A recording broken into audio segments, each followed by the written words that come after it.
All right, welcome to the last NHL player stat leaders board of the regular season. Hours ago, I released the final team stat board, which you can go and check out as well.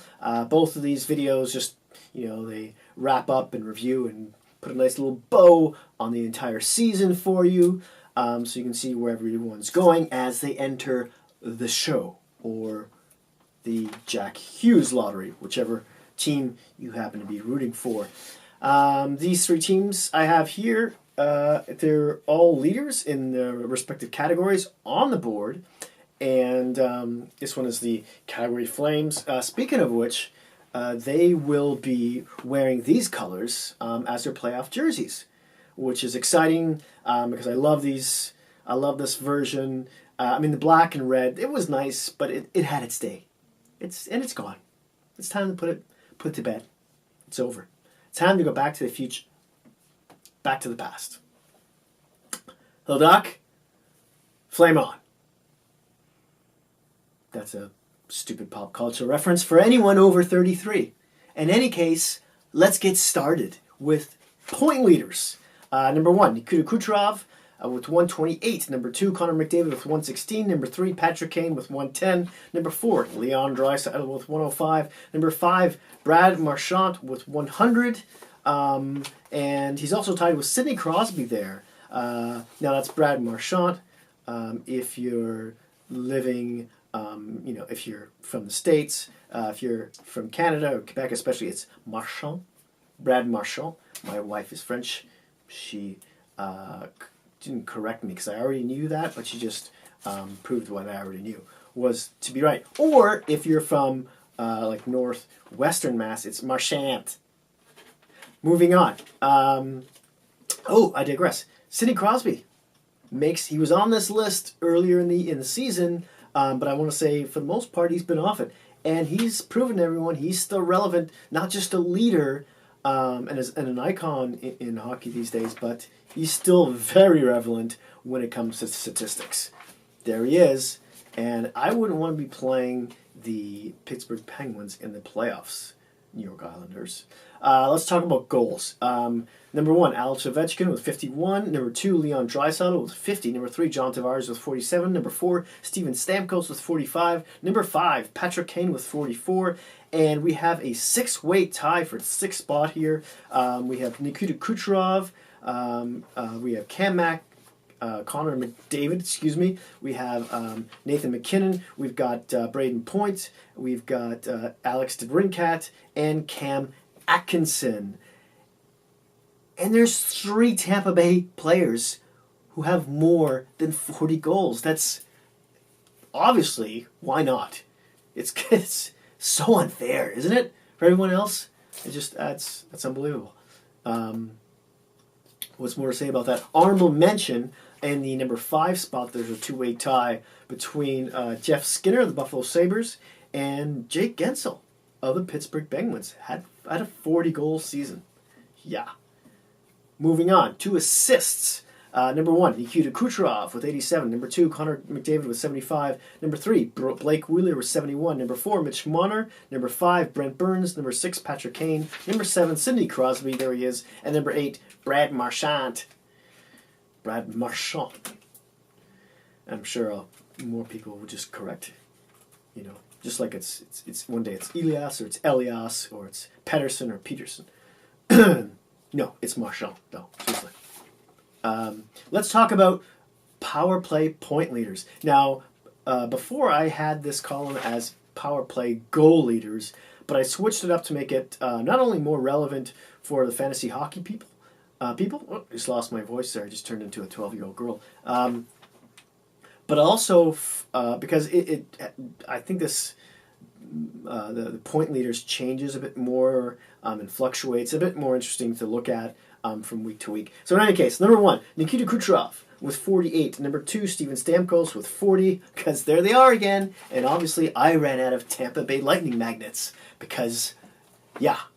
Number 3, Keith Yandel with 39 points. Number 4, Nathan MacKinnon with 37. Number 5, Phil Kessel with 36. You do not want to take it penalty against Tampa, Columbus. I don't care if you're tied with them with the best penalty kill in the league. Don't do it. Let's talk about defenseman points. Defenseman point leaders.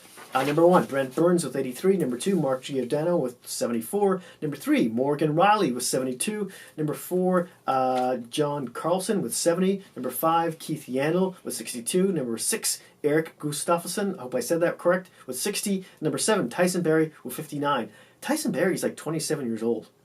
For some reason I thought he was like 24, 23. That's a three-year difference. That's like a 12-year difference in hockey years. It's not quite dog years, I know, but it's close. What else? I made this list a little bit bigger. Keith Yandel gets a lot of power play points. He really drives that for Florida, and they sit second in the league. And then Giordano. We're going to talk more about him later because there's another category which he leads in, which is why all the insiders are talking about him for the Norris Trophy. Let's talk about hits. Number 1, Ryan Reeves. Number 2, Lawson Krause. Number 3, we got Tanev. Number 4, Carrier. Number 5, Martin. Number 6, Paquette. Number 7, Lucic. Number 8, Hag. Number 9, Larson. Number 10, Gudas. I made this list a little bit bigger, and if you notice, number 1 through 7 are all forwards. Number 8 through 10 are defensemen. That's a little shocking. It's hard to lead the league in hits when you're, a defenseman. Usually you're the one getting hit. So for those guys to be on there, it seems to be a little bit of a dying art form for D-men these days. It's all about, moving the puck and everything. But you see, it's nice. It's always nice to have balance on your defenseman pairings. Have one guy who can move the puck out of the zone, one guy who can just clobber people when they get in it, and that's what those guys are. And we're going to talk about one of them a little bit later on again. But let's move on to the face-off win percentage leaders. Number 1, Jason Spezza. Number 2, Derek Ryan. Number 3, Travis Zajac. Number 4, Claude Giroux. Number 5, Adam Lowry. Jason Spezza has finally stolen that number 1 position away from Claude Giroux, who slipped like 3 spots. He's been number 1 almost all year, I want to say. I think Spezza might have had it on 1 month, but it's been all Giroux. It's so surprising. Now Philly still leads the league overall in terms of team stats because Couturier is also pretty good on faceoffs. But Derek Ryan from the Flames has jumped out of nowhere onto this list. Not out of nowhere, but meaning onto my list, the top 5. He's never been in it. Lowry's always been there, and so has Zajac for the most part. Let's talk about a new category I did. Instead of shooting percentage, I thought I'd swap that out with plus minus. Number 1, Mark Giordano with 39. Number 2, Ryan McDonough with 38. Number 3, Brett Pesce with 35. Number 4, Michael Backlund with 34. Number 5, Brian Dumoulin with 31. And number 6, we got a 3-way tie between Ron Hainsey of the Maple Leafs, Elias Lindholm of the Calgary Flames, and Tero Teravainen, of the Carolina Hurricanes. So it's interesting. There's a couple things interesting about this, but if you notice, most of these guys are D-men. The top 3 are D-men. Backlund is obviously a center/winger. Dumoulin is a defenseman who's done surprisingly really well, quietly done really well for Pittsburgh this year, as of course has Pesce for the Hurricanes. McDonough, that's not too big of a surprise to see him there. Hainsey, after having a meh year last year, he had a really good year this year. Hopefully he's not run out of gas. I know the Leafs rested him in the last game against Montreal. We'll see if he can bring it in the playoffs, because last playoffs he looked beat. He looked like he had a couple of anvils tied to his ankles. Then the other forwards here are Lindholm and Teravainen. Lindholm has played mostly as a wing, I want to say, in Calgary, and Teravainen as a winger. So we could be talking Selke. I know most of that usually revolves around Bergeron. You know I'm talking about, from Boston. There was someone else we were talking about who could lead in the Selke Awards. Anyways, I'll get back to that in a second. I wanted to mention Mark Giordano because he leads this list, and he's also second in defenseman points. He's got the Norris wrapped up already. Everyone's thinking he's going to run away with it. He's also happens to be 35, which he ties the record for, I think, with two other players. I want to say one of them is Nicholas Lindstrom, long retired from the Detroit Red Wings. I can't think of the other player at the moment, but I'm sure you'll let me know in the comment section down below. And who else were we talking about for the Selke Award? Anyway, let's talk about shots. Nathan McKinnon, number 1. Number 2, Patrick Kane. Number 3, Alex Ovechkin. Number 4, Tyler Seguin. Number 5, Jack Eichel. This has basically been the same list over and over again. I'm not sure if I'm going to do this list. It's usually the same players, really. Eichel has been on and off it, but otherwise it's the same. Let's move on to block shots. Number 1, Andy Green with 208. Number 2, Nicholas Hjalmarsson. Number 3, Chris Russell. Number 4, Brent Seabrook. Number 5, Ian Cole. Now, these players have been on this list for the most part all year long, and I want to say number 7th or 8th in block shots is Robert Hagg.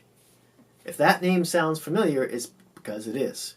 When we were talking about hits, he was 8th in hits in the league. And he's also about 8th or 9th in block shots in the league. So I thought, man, maybe I'll do a video on like my own personal NHL awards. Like in this case, you combine hits with block shots and call it like the most abused award or no. That sounds bad. Forget I said that. But you know what I mean, right, though? Like someone who just... We'll call it the Charlie Horse Award, because my older brothers gave me so many as a young child. I got beat up a lot. But I think that's pretty cool. And if there was a winner this year, it would be Robert Hagg, the defenseman of the Philadelphia Flyers. Interesting fact. Okay, fact, fiction, whatever. Let's talk about goals against average. Let's get into the goalies here. Number 1, Jordan Binnington with 1.89. Number 2, Ben Bishop with 1.98. Number 3, Robert Leonard with 2.13. Number 4, Robert Grice at 2.28. Number 5, Jack Campbell with 2.30. Number 6, Darcy Kemper with 2.33. Now those little black numbers on the side there are the number of games each of those goalies played. I know you see a little discrepancy there because the two Islander goalies, one says 46 and one says 43. So there's only 82 games in the year. That's 89 games. So, I mean, this is all from NHL.com. That's that. I'm sure one was pulled or one jumped in and one got hurt. I don't know how they track that, but it is what it is. And there's also a little stat there on the far end of number 6, Darcy Kemper, which tells you in brackets in purple he has 27 wins on the year from that 55. Now that's going to be more relevant a little later. I'll bring that up again. Let's move on to save percentage. Number 1, Ben Bishop. Number 2, Robin Leonard. Number 3, Jack Campbell. Number 4, Jordan Binnington. Number 4, tied is Thomas Grice. And in 5th spot, we got a 3-way tie between Andrei Vasilevsky, Darcy Kemper, and Laurent Brossoit of the Winnipeg Jets, all with a .925 save percentage. Same deal with the numbers on the side here, this time in red. Those are all the amount of games those goalies have played through the season. And we're still Kemper. You see Kemper's on that list too. We're going to get back to him in a second. We're going to talk about... I mean, we all know that the Vezina is probably going to go to Vasilevsky, right? But who are the other nominations going to be? I would love to hear who you think they should be.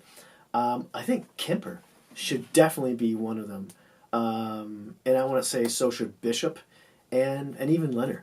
Although those two goalies didn't play nearly as many games. Leonard 46, and Bishop also 46. Whereas Kemper played 55? Is that a 55 that I wrote there? Yeah, 55, and Vasilevsky played 53. So you have to think that has to count somehow. Let's talk about wins. Number 1, there he is, Andrei Vasilevsky with 39. Another reason why he's going to win it. Number 2, Sergei Bobrovsky with 37. Number 3, Martin Jones and Frederik Andersen with 36. Number 4, we've got a tie between Carey Price and Marc-Andre Fleury with 35. And in the 5th spot, we've got Connor Hellebuck with 34. There is Vasilevsky again. And a lot of those goalies there on the wins list, they've played, it's the least amount of games played is Vasilevsky in that number 1 spot with 53. So that also says something, right? He's had less of an opportunity to play because of that injury he had with his foot earlier in the season. And he's still hit the top of that list. He probably would have had much more if he didn't miss, what was it, like 5-6 weeks near the beginning of the season. Sergei Bobrovsky kind of launched himself on this list because he's been playing so well in the last 2-3 weeks, I want to say. And Martin Jones has got one of the worst save percentages in the league, and he's there because San Jose scores so many goals. And Frederik Andersen, he's been playing really well for the most part, almost all year, but the last 2-3 weeks, not so much. His last game wasn't bad, although it was a 6-5 game. You're saying, what do you mean it wasn't bad? It was a crazy, shinny hockey game, but there was 4 regular defensemen out of the lineup for the Leafs, whatever, blah, blah, blah, blah, blah. Excuses. Let's move on to the last category here, which is shutouts. Number 1, Sergei Bobrovsky with 9. Number 2, Marc-Andre Fleury with 8. Number 3, Mark Bishop. Mark Bishop? Where did I get that from? Is that a comic character name? Ben Bishop with 7. Number 4, we got a 2-way tie between Andrei Vasilevsky and Robert Lehner with 6 shutouts. Again, there's another reason why Vasilevsky should get the Vezina. He's 4th in shutouts. I know some of you might be saying, "Hey, what about Bobrovsky? He's played 62 games. He's played enough games. He's got 9 shutouts, and he's got 37 wins, 2nd in wins. But he's not on the goals against, at least in the top 6 or the save percentage. So one might argue he could be nominated, but I'm not sure how many do they nominate? Is it 4 or 5 altogether?" Anywho, I would love, as always, to hear your thoughts and comments in the box below. I'll be doing some playoff review videos very soon. That's next on my list, so look out for that. If you like this video, hit that like button. If you really like it, smash that subscribe button if you haven't already. And hey, if you happen to have any comic geek friends, if you happen to have any hockey geek friends, please don't feel shy about sharing. Thanks again, and I'll see you soon.